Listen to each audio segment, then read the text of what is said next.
Builder! What is this? This is the Andycine AL360, a small portable RGB video light. How much does it cost? Approximately $75. Has a bicolor mode as well from 3200 to 5700K. There's no flicker. Battery life with the included small battery? Approximately 1 hour in RGB mode, approximately 30 to 40 minutes in daylight or tungsten mode. If you're using a larger battery like my Power Extra at 6600 milliamp hours, you're looking at 5 hours in RGB mode, 3 hours and 50 minutes in tungsten mode, 3 hour and 10 minutes in daylight mode. Careful because it does overheat and will shut off automatically, but not so much if you take off the diffusion panel. Do I recommend a couple of these? Yes, especially if you film dance club promotional videos or film darker narrative scenes. Done, roll that intro. What's up everybody, you're watching Too Long Didn't Read Filmmaker, where the answers comes first, the reasons come last, but we're constantly and always still learning. So today's video is being sponsored yet again by Andycine. Last year I reviewed their A6 monitor, which has been the monitor I've been using on my GH5, and I never looked back. Love the thing. So when they contacted me again and said, hey, we got an RGB LED light out, would you like to review it? Absolutely. Didn't think they were going to go into the lighting equipment, but I'm so glad they did. So without further ado, let's get started. So in the box, you're going to get the light, you're going to get a little hot shoot mount that allows you to tilt it backwards and forwards, and you can also attach this to a light stand as well. You're going to get yourself a really small NPF battery that you can already readily use, and then you're also going to get a Sony NPF charger that goes through a USB. Now it doesn't come with a power brick, but pretty much everybody's got a USB power brick these days, so it's not really a con, but what's lovely is that they give you everything you need to get started right away. Now you can also power it with a DC plug that isn't included. However, unfortunately it's rated at 8.4 volts, which is not as common of a DC power supply, and it's actually a little bit more expensive than a 12 volt power supply. Now the light itself is quite small and it's made out of plastic, and the light is comprised of 42 daylight LEDs, 42 tungsten LEDs, and then you have 42 RGB diodes. Now on the back of the LED, you're going to have two knobs, and the one on the left is your on and off switch. Push it in to turn it on, push it in one more time to turn it off, and that also adjusts your brightness. Now the second knob, when you turn on the LED for the first time, it's going to be in bicolor mode, so you're going to use this to adjust your color temperature. If you press the button, you're going to go into RGB mode, and then from there you're going to be able to adjust the hue, which similar to the GVM is going to go by 360 degrees. Now when it comes to the battery life at full brightness, if you use the included small Sony NPF battery in RGB mode, you're going to get about an hour. In daylight and tungsten mode, you're going to get around 30 to 40 minutes. And if you're right in the middle at 4400K, you'll actually get closer to an hour. Now, if you're using a larger Sony NPF battery like my Power Extras that are rated at 6600 milliamp hours for its capacity, you can get 5 hours in RGB mode, about 3 hours and 50 minutes in tungsten mode, and then about 3 hours in daylight mode. But careful, because in this mode it does overheat and causes the light to shut off around 30 minutes of use. Even though you can turn it on right away, I actually blew a fan at the LED, and that seemed to allow the light to continue with no problem. Or you can take off the diffusion panel so that a lot more air can escape. And lastly, if you're right in the middle at 4400K, you get about 4 hours and 30 minutes. And lastly, the light doesn't seem to suffer from any flickering at all. I tested this at the lowest brightness and the highest brightness, and the shutter speeds I tested at were anywhere between 1/30 to 1/16 thousandths. Now when it comes to the output of this small RGB panel, obviously it's not going to be shooting out a crazy amount of light, but it's perfect for certain use cases.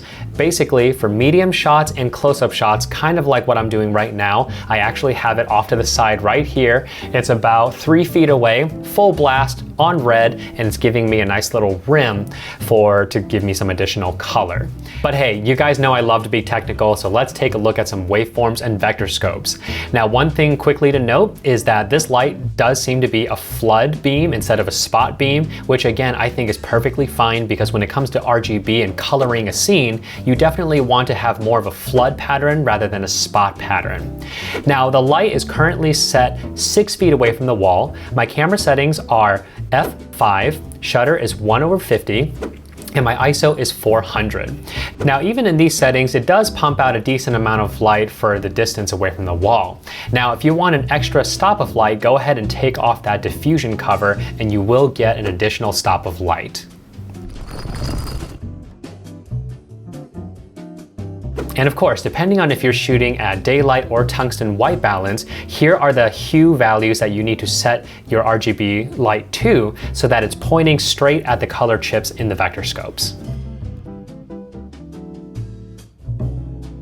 In terms of color accuracy, the daylight diodes seems to have the most accurate colors with a custom white balance. You just get that GH5's hint of yellow in the skin tones. But in tungsten, on the other hand, from a custom white balance, the red and skin tones go towards yellow quite a bit, while the rest of the colors seems to stay pretty accurate. Alright, so you might be asking yourself, this does seem a little steep for the price, considering that it's just a small little LED panel that is on your camera. What can I do with it? Well, if we take a look at the examples that I did last week in these test scenes, now while I was using the much larger RGB panel in the back blasting light down the stairs to color everything, what was actually lighting me was the small Andycine. Not only that, the Andycine wasn't even at full brightness, it was approximately 60 to 70% full brightness, and it had the milk diffuser on it. And my camera settings, yet again, were f2, my shutter was 150, and my ISO was 400. Now, if you want to light up a room, I use the Andycine in the back shooting red. Now, this only really works because I was in a dark area, and the room itself was also a tiny compartment. So essentially what I'm saying is when you're using these types of RGBs to light up a room or an area, if the scene is already extremely well lit, in terms of that there's ambient light blasting everywhere, then this small little RGB is not going to be able to do anything because the other lights are overpowering it. Where this RGB is going to excel is when you're already in a very dark environment and you're lighting it as such. Okay, so that's from a narrative standpoint. What about for YouTube and interviews and corporate stuff like that? Well, basically it's kind of the same thing. Because of how small it is, you basically have to light around it, if you will.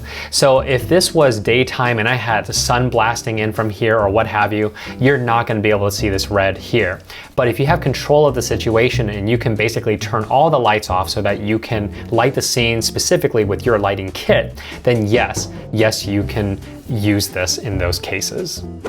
Now, those are only the narrative and interview type settings. Where I believe this RGB light truly is going to excel is if you do a lot of nightlife shoots.